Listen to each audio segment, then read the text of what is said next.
Hello everybody and welcome back to the channel. So in today's video, I do want to speak on two different players, and that is going to be about Alex Collado and Karim Adeyemi. We are going to be discussing their future, what is the latest update. So we are going to be revolving around the right wing position because this is something that has been highly talked about over the past 2 or 3 weeks. Because look, the only reason why we have seen so many reports regarding so many players in the right wing position is because of the uncertainty of Dembele. That is the main reason on why we're hearing rumors about Ferran Torres, Adeyemi. We have heard about players like Coman from Bayern Munich and many other more. But before we go further into this video, I do want to talk about the OneFootball app. The OneFootball app is the best football app you could find within the App Store when it comes to the latest transfer news, the daily news, anything that you do want to follow regarding your favorite player or your favorite club or your team or any international team. All of that is going to be compact within the OneFootball app. And for those of you guys who are in the UK, one of the best new features that the OneFootball app does carry, it is having La Liga highlights within the app. So if you guys do want to find any highlights regarding Barcelona, Real Madrid, Atletico Madrid,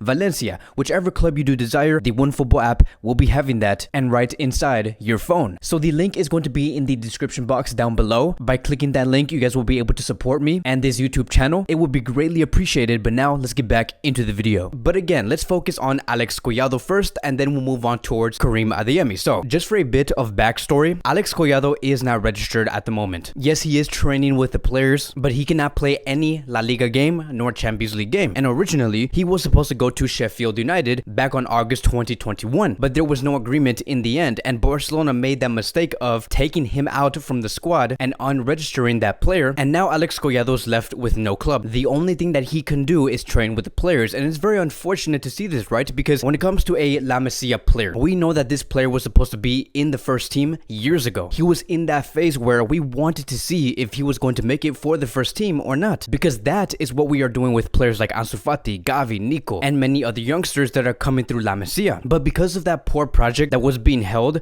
about 2 or 3 years ago, it took Alex Collado down, and that is the main reason on why so many players left 3 to 4 years ago, like Eric Garcia, Xavi Simons. They left because they knew that these youngsters were not going to be having any chance in the first team. But when it came to Alex Collado, he committed to stay at this club. He said, there is no way I'm leaving. I'm not going to a different club. I'm going to commit myself to this club, even if this project that Barcelona does have is all about buying world-class players or finished players and bring them to the first team. I'm still going to be here and try to prove my worth. But now that we do stand here today, seeing how Alex Collado is at Barcelona and seeing how he is 23 years old, he is not getting any younger, I'm assuming that Xavi does not want this player, because it does say here, according to Jared Romero, Alex Collado will leave on loan this January. He has many offers on the table in the Spanish league, like Granada and Alaves are best positioned to acquire his signature. So it does seem like Collado will be moving to a different Spanish club in January, and I do think that that is the most ideal move for this player, because we want Collado to know what it's like to play in the first division of Spanish football, to understand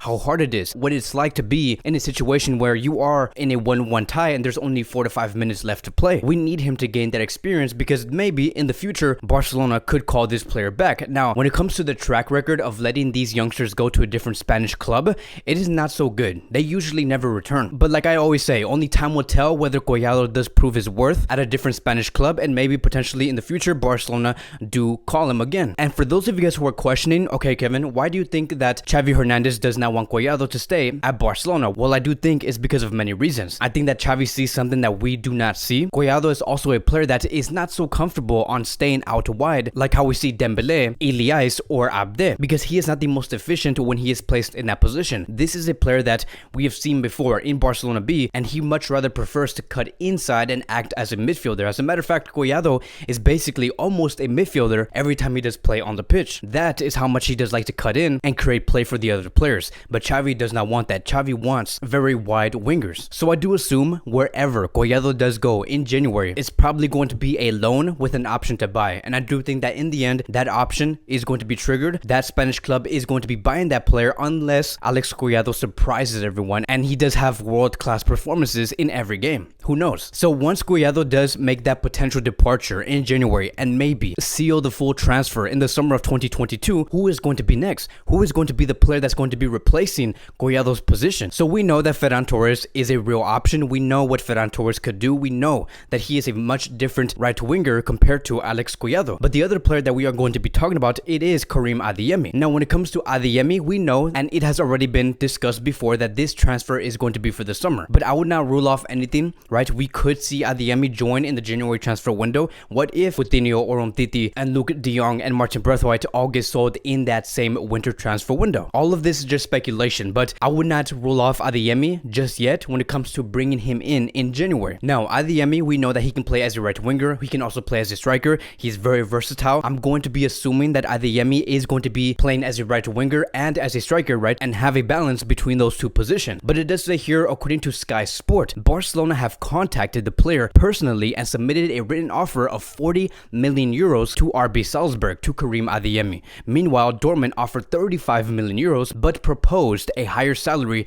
than Barcelona. So let's really pay attention to what's going on here, right? Because I know that it does sound very surprising that Barcelona have offered 40 million euros for Karim Adeyemi while Dortmund only offered 35 million euros. And if you were to ask me, Kevin, are you surprised about Barcelona offering this much money when we knew that Barcelona could not afford to bring players at this price tag? Honestly, I'm not surprised that Barcelona is doing this, because Barcelona have already shown in a way that they can afford a player like Ferran Torres. Like, for example, Barcelona already went to Man City to go talk to the CEOs, and we know that City were asking for double on the initial investment that they paid for when it came to Ferran Torres. So Ferran Torres is going to be costing around 40 to 41 million euros. And the fact that Barcelona went to that club to go speak with the CEOs, they did not go there just for no reason. They went there because they knew that they had the investment to make to bring that player in. So you can just get that sense, right, that Barcelona do have around 35 to 40 million euros to spend in January. Whether it's for Karim Adeyemi, for Ferran Torres, who knows? But the investment is there, and they do admire a player like Adeyemi. We have already discussed before on why he does fit at Barcelona, how he would fit at Barcelona. And let me tell you guys, if in some way Barcelona can bring both Ferran Torres and Adeyemi, whether it's in the winter transfer window or in the summer of 2022, and by next season, which will be the 2022-2023 season, we get to see Adeyemi and Ferran in Barcelona under a well-oiled Barcelona, we are going to be having options for years. We're going to be a team that can dominate for years, and that should be very, very exciting. So that is going to be the latest regarding Alex Collado, Karim Adeyemi. The future does look very exciting. I hope